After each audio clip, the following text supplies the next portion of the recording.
what we're going to do is... I feel like I'm getting my school shoes. Yeah, that's right. In grade 6. All right, so what we're going to do is we're going to run through a shoe fitting. Okay, Yep. so what we're going to do is use this device, which is called a Brannick device. So you may or may not have seen one of these before. It's pretty much a standard fitting tool in the industry. Yep. Now, a couple of key measurements we're going to look at is we're going to look at the length of both your left and right foot. I'm also going to have a look at your arch measurement and then also the width, which will determine where we go in terms of a proper shoe fit. Okay, so they really fit it, don't they? Absolutely. Now, one thing this device doesn't look at is the volume of your foot. So that's where my eyes will come into play. So I'll have a look at your foot and say, yeah, look, I think you've got a bit of a higher instep, so we'll need to maybe go down this path, for example. So it's a bit more to it than you think, but obviously once we go through the process, we'll go from there. So first of all, we'll get you to take both of your current shoes off here. And what we'll do is we'll start with your left foot. Now, don't panic. Most people have got potentially different size feet, so don't worry. You're not nothing's wrong. But that's obviously something that we also take into consideration with the fit as well. So, as I'm looking down the Brannick here, you'll see obviously we're not looking at the length of the women's here, but we're looking at the length, which I'm looking at around about a sort of a 10. Okay. And then what I'm doing is I'm just putting basically the arch in terms of where the 10 is. And essentially I'm just making sure that it's in the ball of the foot, because when the foot the shoe actually flexes, what we want to do is just make sure that it's going to be in the right spot. Okay, because it'll all correlate together there. So 10, and then what we're looking at here is we look then down at the length, which is 10, and you can see that you're on borderline between what we call a medium and a wide width. So it gives us a couple of options to play with. Looking at your foot, I can see it's a bit fuller, so I can see that perhaps maybe the width in terms of the wide may be better suited for you, particularly you've obviously been very used to wearing these type of sort of runner shoes. Yeah. So, when I'm looking at the volume of the foot, I'm thinking probably more angling on the wide side. Yep. All right. So that's the left. So let's now go to the right. So it's important we obviously check both feet here. Okay. And yeah, so what you can see here is that, see here now we're on a 9. So as I said, most people do have different sizes. Less bigger than the right. Correct. Yeah, right. Yeah, absolutely. So, and then again, you'll see in terms of, if I look at the 9, you can see you're basically right on the border between the medium and wide. But as I said, the volume of the foot, I'm thinking we're more on the wide side. So when we look at those two measurements, if you like, so we've got a 10 and obviously a 9, it's important that we have a shoe that fits the bigger foot, all right? Because there's no point in me putting a 9 that fits this one comfortably, that's going to be too jammed. Yeah. So what we may look at is somewhere between, we might start with like a 9.5, 10 and 10.5, and then we'll try and narrow down the options from there. Yep. So that's where we're at in terms of the static fit. So now what we probably need to do is get some shoes to put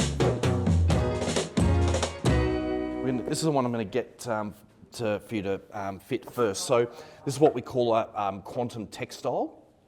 So you'll see here this foam, right? This is called a soft foam. So if you squish that, see how spongy that is? So it almost sort of, it's sort of mirroring a little bit of that sort of comfort aspect that you're probably used to wearing. So that's going to give you really good cushioning comfort. This upper material, this is actually an engineered mesh, and it's actually waterproof as well. So you're playing a bit of rain, bit of dry. It's going to be great for you in all climates.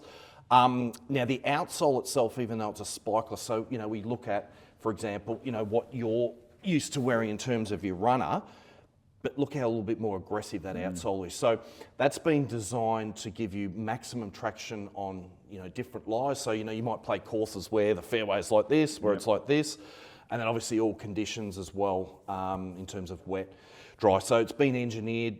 You're not going to have any major slippage in this shoe. Yeah, all right, but clearly comfort is the area that we're looking at for you here. It's quite generous in the fit too. So with your higher instep, slightly broader foot, I think it's going to be a really good match for you, mate. How many shots do you think this is going to take off my score? Oh, mate, you're gonna lose heaps. Okay, excellent. There you go. So I guess probably the analogy I look at in terms of shoe fitting is like, for example, a tradie, a hammer, a screwdriver. They're all the tools that a tradie needs to be able to execute the job. As a golfer, that's their tool. That's the most important thing, that you get the ground contact. So it's very important we get that right. And if you're moving around that shoe, comfort, performance, it's no good. Embarrassed that I had these bloody runners playing golf in those runners for so long. No, you're going to be fine. So this is going to be different. We're going to also get you potentially hit some balls in there, so you can feel the difference between what you've been wearing and something that's properly fitted for your foot as well. Brilliant. Now, because you may be used to wearing looser fitting shoes, this may feel a little bit tight. Yep. But that is the feel that we want to try and emulate, if you like. So what we're looking for here is we want your foot to be, snug in the shoe. So we want the shoe to hug your foot. So that's going to give you the best stability in the shoe, but also to the comfort, because you may be aware, everyone has blisters through their life in shoes. Now, generally blisters are caused from the shoe being too wide because you have a lot of friction and movement within the shoe. So what happens, particularly in the heel, what happens is as your foot goes up and down, it basically rubs against the lining, and that's why you get holes in the back of your shoe, because you just have too much friction and movement. So if the shoe's fitted correctly, that should not occur. Okay. All right. So now I want you to go for a walk for me, just to have a walk around the showroom here, and essentially what we're looking for here is, it looks good. Little strut. So what we're looking for here is we just want to make sure that you're not slipping out of the back of the shoe. So if you're feeling like potentially, and I'm thinking here the smaller foot, so remember we've fitted the bigger foot, so if you're feeling like you're coming up out of the shoe. I mean, only a tiny bit, but... Yep. So what the other thing I'll do here, Pete, is I'll have a look. So see at the end of the shoe, basically what we look for is a thumbnail's length from the end of the shoe. Yeah. So where's your toe there, mate? You're about just there? touching it, yeah. Beautiful. Well, that's good there. And what about this one here, mate? How's that? Yeah, it's you're touching a bit more of it there. Yep. So basically that's sort of what I'm looking for. I think that one's looking pretty good, but is this the one that you're feeling is a bit loose? I mean, it feels good, but it's just a little slip. But Okay. I'd almost expect that, to be honest. Okay. Well, that's no. It's all right. Well, what we'll do is let's go down half a size. So that's the beauty about what we've got here. We've got half sizes, so we can then micro adjust accordingly. Here we go. Just add to a little bit more cushioning in the shoe. Yeah. All right. So this is a 9.5. So what I've done here is I've come down half a size. So I'm just trying to eliminate a little bit of that slippage. I'm pretty happy with the width. I think that's really good.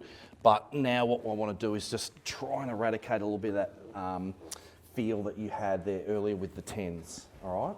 Yep. I've kept the same width, so I think that's important. How's the comfort feel? Do you feel it's nice and Yeah, it's comfy. cushy? Yeah, it's really nice to walk on. The good thing too with the spikeless structures, straight from the home to course, into the clubhouse, home. So that's one of the benefits. So you're going to get that multi-traction both on and off course. Yeah. So you'll feel that probably that subtle bit of difference there. Yep. Where you may not feel that slippage anymore. No. And just coming down that half a size. The shoe's quite generous as it is. But again, I think just that half a size down, I think, may assist here a little. It just looked a little roomy, the size 10, that's all. Yeah, that feels good. Looks pretty good too. Yeah. Hey, the main thing is you've got to look good on the course as well. Well, that's so it. I mean, that's it. very that's important. a big part of it. Just Absolutely. sharp. And then, So that's walk. yeah, that's The actual truth is it's more like it's all like this. And then over here. So how does that feel? You feel like you're not moving as much in the shoe No, anymore? it feels good. Yeah. That looks better. It's just amazing. Sometimes you see shoes on people and you can tell it looks roomy and too big. Yep. Whereas I now look at that, I think, you know what, that actually looks pretty good. Yeah, that feels good. I'm happy with the width too. Do you feel the difference between this and what you've been wearing in your runners? Like in terms of, you feel a little more locked into the shoe? Yeah, absolutely. And Yeah. Yeah, no, these. Yeah. Yeah, I mean, when I'm outside on the course. Yeah, of course. I can't wait to feel what that feels like. Yep. As well. But also, when I go side to side, it is more that side to side thing in the shoe. That's it. Because also, I don't even wear them that tight, to be honest. Like, I don't really even do the laces up that tight. So the amount I probably would have been slipping. Well, the amount of power you are losing by moving around the shoe is amazing. Like we've done testing with elite players, and it's just amazing how much power you lose from that mover. And you know, when you're at your top level, Thank you. Absolutely, it's just that minor bit of difference. You know, so, It is. But this, I like it. I think that fits really good. That's great. Can you not give Limo any shoes? Yeah, that's it. He hits a very long ball, just so you know, just a very long ball. He doesn't need any more distance. I need the distance. Absolutely. No, I love it. So that's so that actually you came out as a 9.5 wide. So remembering one foot was a 9 and one was a 10. So basically what we've done is gone in the middle of the two. And the good thing is it comfortably fits your larger and your smaller foot. Beautiful. So without cramping the 10. So I'm pretty happy. That's great. Very happy with that. Royal Melbourne, here we come. Yeah.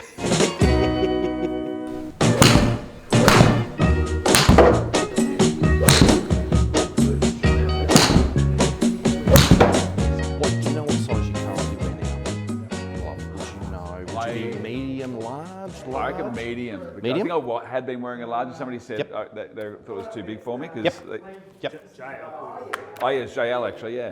All right, so let's put this on, mate. So as we know, a glove should fit like a second skin. Yep.